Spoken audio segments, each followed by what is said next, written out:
लो, बाद में बीमारी होगी तो मेरे ही पास आना। सुप्रभात, आशा करते हैं आप सब सकुशल होंगे। आज हम सभी बीएससी नर्सिंग 6 सेमेस्टर के ग्रुप 4 के छात्र व छात्राएं आपके समक्ष विश्व एड्स दिवस, जो कि प्रति वर्ष 1 दिसंबर को मनाया जाता है, उसी उपलक्ष्य पर आज आपके सामने जो कि एक नाटक प्रस्तुत करने आए हैं, जिसका इस साल का थीम है सही रास्ता अपनाएं, मेरा स्वास्थ्य मेरा अधिकार।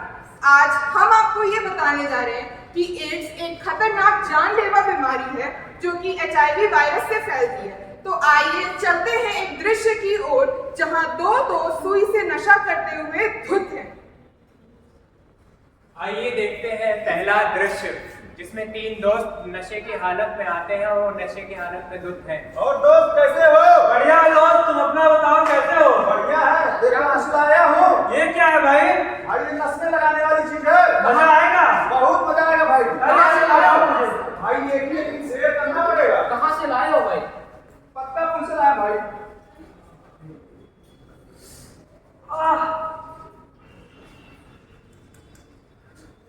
भाई बहुत मजा आ रहा है।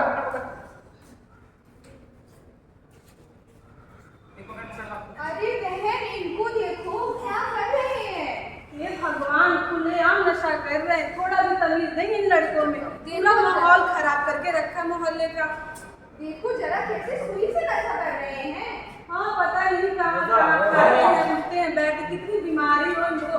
इनसे तो दूर ही रहना है हमें, तो इनके परिवार से भी। सही बात है बहन। हमें क्या, चलो छोड़ो इन्हें।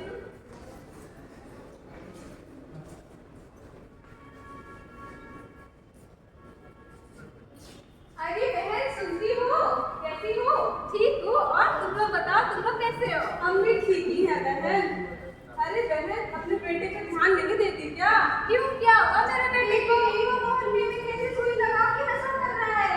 अरे वो सब कुछ नहीं है, वो अपने दोस्तों के साथ सिर्फ मस्ती मजाक करता है और कुछ नहीं। मस्ती मजाक करता है भाई, उसका इलाज कराओ। दिन भर तो पड़ा रहता है, क्या बीमारी हो उसे भयंकर भयंकर। ऐसा कुछ नहीं है, मेरा बेटा बहुत अच्छा है।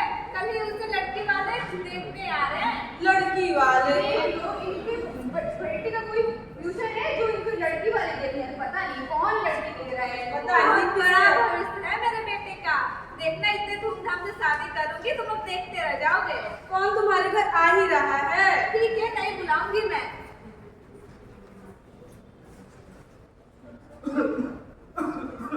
अरे भैया, ये क्या हालत बना रखी है तुमने? अरे कुछ नहीं माँ, मैं ठीक हूँ।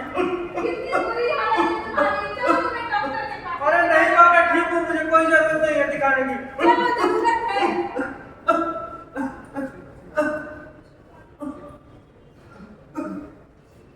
डॉक्टर देखिए, मेरे बेटे की हालत कितनी खराब है। क्या हो गया? दुबला हो अरे गया कुछ है। नहीं हुआ है। कुछ दिनों से इसका बस ये ऐसे ही परेशान बुखार है। भी बहुत ज्यादा हो रखा है। इनको तो बहुत तेज बुखार है और इनके गले में भी सूजन है। और ये हाथ में क्या हुआ? अरे कुछ नहीं है, कुछ नहीं है। पता नहीं, डॉक्टर अपने दोस्तों के साथ सुइयां लगाते रहता है। मुझे इनकी खून की जांच करनी पड़ेगी, तभी कुछ पता चलेगा। अरे कुछ नहीं होगा, मैं बिल्कुल ठीक हूँ। नर्स,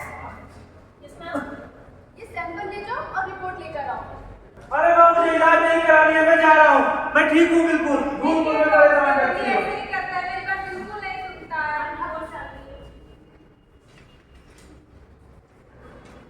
ये क्या, रिपोर्ट से पता चला है कि इनको एड्स है। एड्स? ये क्या होता है डॉक्टर? एड्स एक ऐसी बीमारी है जो कि HIV वायरस से फैलती है। इसमें इंसान की रोग प्रतिरोधक क्षमता कम हो जाती है और वो कई सारी बीमारियों की चपेटे में आ जाता है। लेकिन घबराने की जरूरत नहीं है। इसका इलाज, यह लाइलाज बीमारी है, लेकिन इसका इलाज इसके लक्षणों को कम किया जा सकता है एंटीरिट्रोवायरल थेरेपी के जरिए, अगर इसको सही समय पर और सही तरीके से लिया जाएगा। डॉक्टर, जिसके बारे में नर्स आपको डिटेल में बताएंगे। ठीक है डॉक्टर। जैसा कि हम सबको पता है, एड्स बीमारी HIV वायरस से फैलता है। HIV वायरस शरीर से निकलने वाले बहुत सारे तरल पदार्थ जैसे कि ब्लड, सीमेन, वेजाइनल डिस्चार्ज और तो और माँ के दूध से फैलता है। गर्भावस्था, प्रसव और माँ के दूध से HIV वायरस का संक्रमण माँ से बच्चों में बहुत जल्दी से फैल जाता है। अनियमित यौन संबंध बनाने से भी HIV का संक्रमण बढ़ जाता है। अगर इन अच्छे से रखा जाए तो HIV जैसे बहुत बड़ी बीमारी को हम लोग रोक सकते हैं। तो आइए अब देखते हैं दूसरा दृश्य। प्रणाम संबंध जी। अरे नमस्कार भाई साहब, आइए बैठिए। ऐसे अचानक कैसे आना हुआ? अरे इधर से गुजर रहे थे, सोचा आपसे मिलने हम। बहुत अच्छा सोचा। और बताइए शादी की तैयारी कैसे चल रही है? तैयारियां बहुत अच्छे से चल रही है। और आप ठीक है? हाँ ठीक है। बहन जी एक बात पूछनी थी आपसे। हाँ पूछिए। हमारे दामाद जी के बारे में कुछ शंका था, उनको कोई जानलेवा बीमारी तो नहीं है? नहीं भाई साहब, ऐसा कुछ नहीं है। तुम झूठे किसने बताते हैं आपको? वो हमारे कस्बे वाले बता रहे थे। नहीं, ये मोहल्ले वाले जलते हैं हमारे बेटे से ना, इसलिए सब झूठी अफवाह बना रहे हैं। आप ये सब बातें बिल्कुल मत सोचिए और तो बस शादी का तैयारी करिए। ठीक है बस। आइए अब देखते हैं 10 साल बाद क्या हुआ।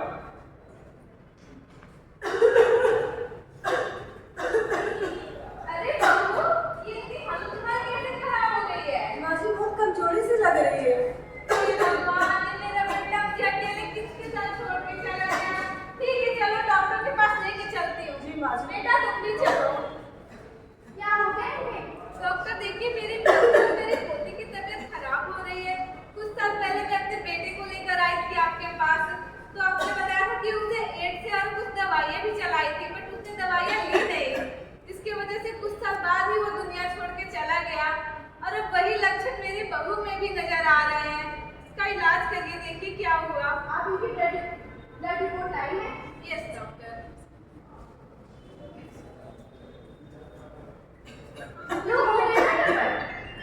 चल रही है बेटा, क्या सबर हुआ रखो। डॉक्टर? मैंने बोला था कि दवाई को अगर सही समय पर नहीं लिया गया या सही तरीके से नहीं लिया तो इससे एड्स फैल भी सकता है। अब यदि आपकी बहू को भी फैल गया है एड्स, इसकी जान भी खतरे में और साथ में इसकी बेटी की भी जान खतरे में। हे भगवान, मुझसे क्या हो गया? माँ जी आपने क्या किया मेरे साथ? माँ जी आपने मेरी माफ जिंदगी कर बर्बाद दो। कर दी। मैंने तुमसे झूठ बोला, तुम्हारे मामा भी आए थे, मैंने उनसे भी सच्चाई छुपाई, मुझे माफ कर दो। घबराइए नहीं, अभी भी इसका इलाज संभव है अगर दवाई को सही तरीके से लिया जाए। ठीक है डॉक्टर, चलो चलते हैं घर। अरे बहन, तुमको पता चला इनके तो पूरे घर में एड्स हो गया है। पूरे लोग को एड्स हो गया। हे भगवान, ये कितनी खतरनाक बीमारी है। चलो चल के सबको बता दे, नहीं हम लोगों को ना हो जाए। तब क्या, ऐसे लोगों को समाज में नहीं रहना चाहिए। तो देखा आपने, एक लापरवाही का नतीजा। एक लापरवाही की वजह से पूरे परिवार को एड्स जैसी जानलेवा बीमारी फैल गई। तो अगर कोई लक्षण हमारे शरीर में आ रहे हैं तो वो इस बात का संकेत है कि अंदर कोई ना कोई बीमारी मौजूद है। तो कृपया लक्षण को नजरअंदाज ना करें। तो आइए आज मैं आपको बताऊंगी कि एड्स के कुछ मुख्य लक्षण क्या हैं। पहला, बार बार बुखार आना। अगर किसी इंसान को बार बार बुखार आ रहा है, ठंड लग रही है, अनियमित रूप से बुखार आ रहा है और डॉक्टर के परामर्श के बाद दो दिन तक दवा लेने के बाद भी अगर वो बुखार कम नहीं हो रहा है तो हमें डॉक्टर से संपर्क करनी चाहिए और ज़रूरी जांचें करवानी चाहिए। दूसरा, खांसी। खांसी जिसे हम बहुत सामान्य रूप में ले लेते हैं, लेकिन खांसी टीबी जैसी भयानक बीमारी का भी संकेत है, साथ ही एड्स का भी संकेत है। अगर किसी भी मनुष्य को खांसी या सांस लेने में दिक्कत हो रही है तो ये ज़रूरी है कि वो अपने डॉक्टर से परामर्श ले और उसका कारण जाने कि उसे खांसी क्यों आ रही है।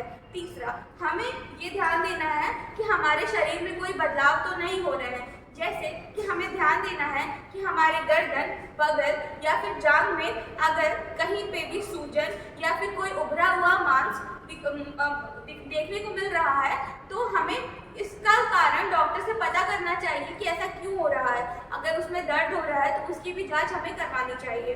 और साथ ही हमें ये ध्यान देना चाहिए कि हमारे शरीर में हाथ, पैर या फिर कहीं पे भी अगर लाल दाने देखने को मिल रहे हैं जो कि दर्दनीय हैं और छूने पे दर्द करते हैं और वो धीरे धीरे कम होने के बजाय बढ़ते जा रहे हैं तो भी हमें डॉक्टर से संपर्क करना चाहिए।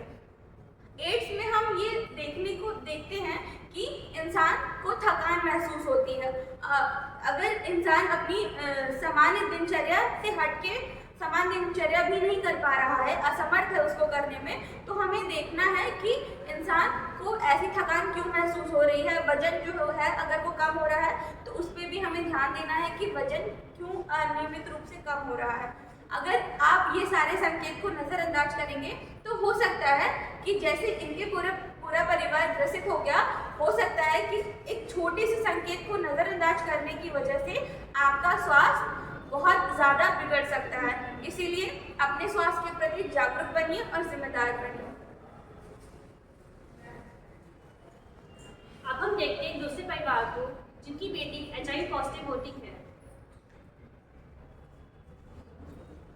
बेटा वंशिका, स्कूल का होमवर्क कर लिया? हाँ मम्मी कर लिया है। बैग पैक कर लो, स्कूल जाना है।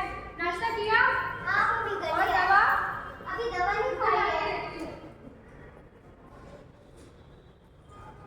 ये लो दवा खा लो और स्कूल जाने से पहले मास्क लगा लेना। ठीक है मम्मी लगा लूंगी।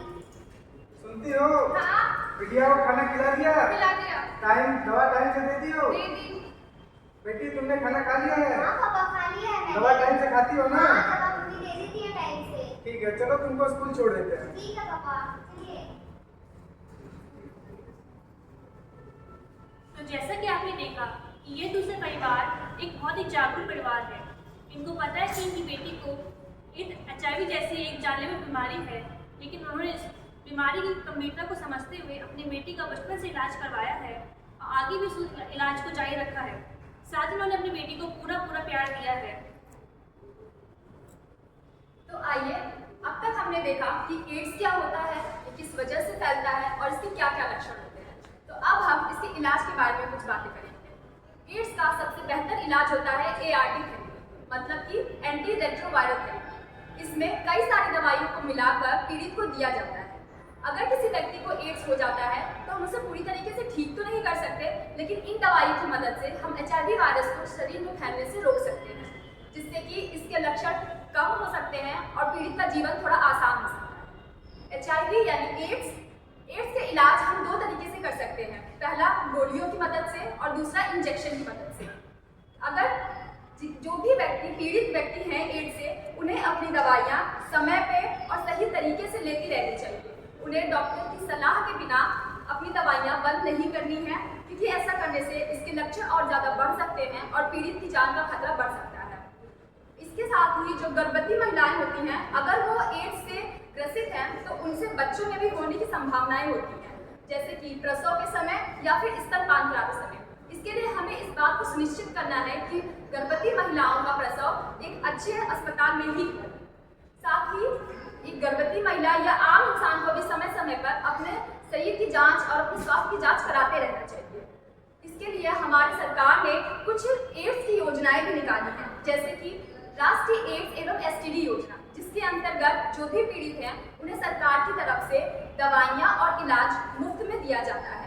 दूसरा राष्ट्रीय हेल्पलाइन नंबर, जो कि है 1097, जिसपे आप कॉल करके एड्स से जुड़ी कोई भी जानकारी प्राप्त कर सकते हैं, जैसे कि एड्स क्या होता है, ये किस तरीके से फैलता है, इसके लक्षण क्या होते हैं और इसका इलाज किस तरीके से किया जाता है, साथ साथ इससे हम किस तरह से बच सकते हैं। इसके साथ ही हमें इस बात का भी ध्यान रखना चाहिए कि एड्स कोई छुआछूत की बीमारी नहीं है। ये पीड़ित के साथ बैठने, हाथ मिलाने, उनके साथ खाना खाने या फिर उनसे बात करने से नहीं फैलती। ये एक पीड़ित के साथ असुरक्षित शारीरिक संबंध बनाने से फैल सकती है, या फिर एक ही सुई को पीड़ित के ऊपर इस्तेमाल करने के बाद किसी स्वस्थ व्यक्ति पर अगर इस्तेमाल की जाए तो फैल सकती है। जिसके लिए हमें इस बात का ध्यान रखना है कि हर बार हर एक व्यक्ति पे नई सुई का इस्तेमाल करें। साथ ही जो भी पीड़ित है उसके तरल पदार्थ या फिर रक्त और एवं रक्त उत्पाद को किसी और व्यक्ति पे चढ़ाने से फैल सकती है। इसके लिए आपको इस बात का ध्यान रखना है कि जब भी आप अपने रोगी को खून चढ़ा रहे हैं तो इस बात का ध्यान रखिए कि आप जो खून ले रहे हैं वो एक लाइसेंस युक्त ब्लड बैंक से ही हो। धन्यवाद। तो जैसा कि आपने अपने इस नाटक में देखा, एड्स क्या होता है और वो कैसे फैलता है और इसका संभावित इलाज क्या है। सही रास्ता अपनाएं, मेरा स्वास्थ्य मेरा अधिकार। यह एक एड्स पीड़ित व्यक्ति का अधिकार होता है कि उसको भी इलाज मिल सके, जिस प्रकार अन्य लोगों को अन्य बीमारी मिलता है। आशा करती हूँ कि आप सब इस जानलेवा बीमारी की रोकथाम में अपना योगदान देंगे आओ मिलकर ये कसम खाएं, एड्स को